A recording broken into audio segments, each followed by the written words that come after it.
Marcus Hale had not slept more than 3 hours in a single stretch for the past 2 years, and on the morning he installed the cameras, he told himself it was just a precaution. He told himself that every day now. That the locked doors were just a precaution. That the extra deadbolt was just a precaution. That checking on the girls 4 times a night, pressing his ear to their bedroom door to listen for the soft rhythm of their breathing, was just a precaution. But deep inside, in the place where he kept all the truths he was too tired to speak out loud, he knew it was something else entirely. It was fear. Raw, relentless, bone-deep fear that one day he would fail them the way the world already had. His daughters, Lily and Claire, were 7 years old. They had their mother's dark eyes in her way of tilting their heads when they were thinking hard about something. They had her laugh too, that quick, breathless sound that rose without warning and filled a room before you even realized you were smiling. Elena had been gone for 18 months. A blood clot, the doctor said. Fast and silent and entirely without mercy. She had tucked the girls in on a Tuesday night, walked to the kitchen to pour herself a glass of water, and never came back to bed. The girls had been diagnosed with spinal muscular atrophy 2 years before that, which meant Marcus had been handed grief in layers, one just as heavy as the last, with no time in between to set any of it down.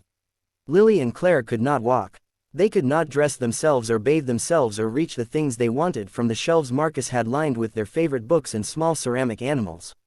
What they could do was read faster than most adults, argue with each other in a private language of half words and knowing looks, and make Marcus feel, on the very worst days, that the world still had something worth staying for. He would have burned everything he owned to keep them safe. That was why the cameras mattered. He had been through 3 nannies in 14 months. The first had lasted 6 weeks before confessing, with genuine guilt in her voice, that she had not understood how physically demanding the work would be.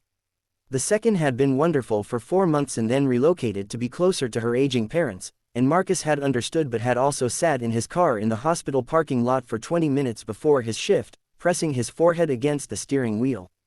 The third had quit without notice on a Wednesday morning, leaving a voicemail that said she was sorry but she needed to move on, and Marcus had stood in the hallway outside the girls' room with the phone in his hand, listening to their voices inside, and felt something close to collapse move through him like a slow wave. He was a nurse at County General. He worked 12-hour shifts 3 days a week, which sounded manageable until you understood that those 12 hours were spent entirely on his feet, and that he came home to 2 children who needed to be lifted, repositioned, bathed, fed, read to, entertained, reassured, and loved with a consistency that exhaustion made harder every month. He had no family nearby.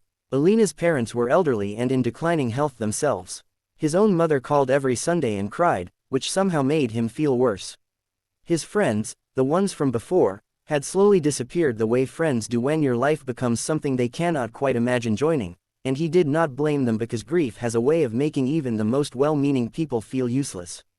When the agency called about Nadia Petrov, Marcus had been sitting at the kitchen table at 11 at night, surrounded by insurance forms and a cold cup of coffee, and he had listened to the coordinator's description with the careful, guarded attention of a man who had been disappointed before. Nadia was 34. She had spent 6 years working with children with complex medical needs at a residential facility in another state before relocating here to be near her sister. She had impeccable references. She had completed additional training in pediatric mobility support and therapeutic exercises for children with muscular conditions. She was available to start immediately. He had met her 2 days later. She arrived in a dark green coat with a small canvas bag over her shoulder and shook his hand with a grip that was firm and calm, and she looked him directly in the eye in a way that felt like honesty. When he walked her to the girls' room and pushed open the door, she had not done what most people did, which was stop slightly and rearrange their expression into something carefully neutral. She had simply walked in, crouched down to be at eye level with Lily and Claire where they sat propped against their pillows, and said, in a voice entirely without performance, that she had heard they were both very good at reading and she wanted to know what their favorite books were. Lily had told her immediately. Claire had watched her for another 60 seconds, assessing, and then told her too. Marcus had stood in the doorway and felt something cautious and fragile stir in his chest. He hired her that afternoon. But he installed the cameras anyway, because he was a man who loved his daughters more than he trusted his own judgment, and the last 18 months had taught him that kindness in an interview and kindness when no one was watching were not always the same thing. He put one in the corner of the living room, partially hidden behind a trailing plant Elena had grown from a cutting. He put one in the hallway outside the girls' room, angled to catch the doorway. He told himself again that it was just a precaution, and he almost believed it. The first week, he checked the footage every evening. He watched Nadia arrive each morning at 7:30, hang her coat by the door, and go directly to the girl's room. He watched her move through the apartment with a steadiness that was different from the frantic efficiency of the previous nannies. She was never rushed, but she was never idle. She did the morning routine, the positioning and the stretches and the careful management of everything the girls' bodies needed, with a focus that Marcus recognized from the best nurses he had ever worked with. It was not the focus of someone following a checklist. It was the focus of someone who was paying attention to an actual person. But it was the small things that began to undo him. On the fourth day, he came home to find all three of them in the living room with an enormous sheet of paper spread across the floor, covered in what appeared to be a hand-drawn map of an imaginary kingdom. Nadia was lying on her stomach on the floor, which he had not expected, helping Claire at a mountain range to the northern border while Lily dictated from a notebook she had apparently been filling with the kingdom's political history.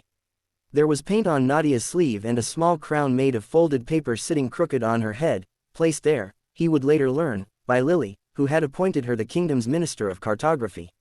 He stood in the hallway and watched through the gap in the door and did not go in for several minutes because he was afraid that if he moved he would break something. On the seventh day, he saw something on the footage that stopped him. It was late afternoon. He had already left for his shift. The girls had just finished their lunch and Nadia was helping Claire with her afternoon repositioning, which had to be done carefully and specifically to prevent the pressure points and circulation problems that came with limited mobility.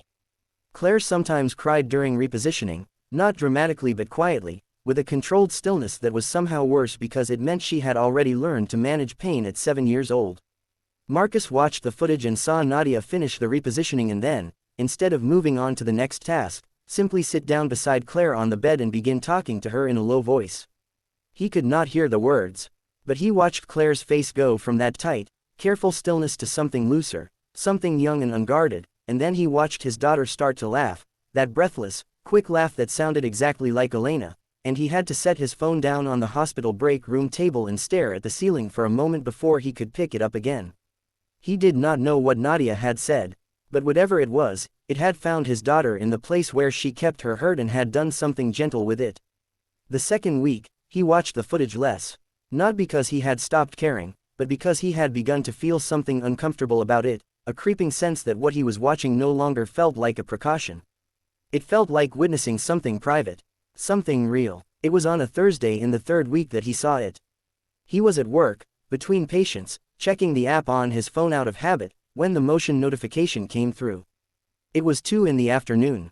He opened the live feed from the hallway camera and saw the door to the girls' room partly open and heard, even through the small phone speaker, the sound of Claire crying. Not the quiet, managed kind. The other kind. He felt his entire body go cold. He switched to the living room camera, which showed nothing, and then back to the hallway, and he was already calculating whether he could leave his shift, already composing the call to his charge nurse in his head, when the door opened wider and he saw Nadia come into the hallway. She was not carrying Claire. She was not rushing. She was moving with that same steadiness, and she had her arms wrapped around herself briefly in the way people do when they are managing their own emotion before they can offer it to someone else, and Marcus watched her take one slow breath in the hallway and then go back through the door. He turned the volume all the way up and pressed the phone against his ear and listened. He could hear Nadia's voice, low and even, and then Claire's voice, broken and small, saying something he couldn't fully make out, and then 2 words he could hear clearly because Claire said them louder than the rest, with the particular anguish of a child who has been carrying something too big for too long. She said, "Mommy's gone." He had to sit down. He heard Nadia say, in a voice that did not flinch or deflect or try to fix what could not be fixed, that she knew. That it was real and it was painful and it was allowed to hurt as much as it hurt. That missing someone was one of the hardest things a person could do. That Claire's mother had clearly loved her more than anything, because a child who is loved like that carries it in them, and Claire carried it in every single thing she did.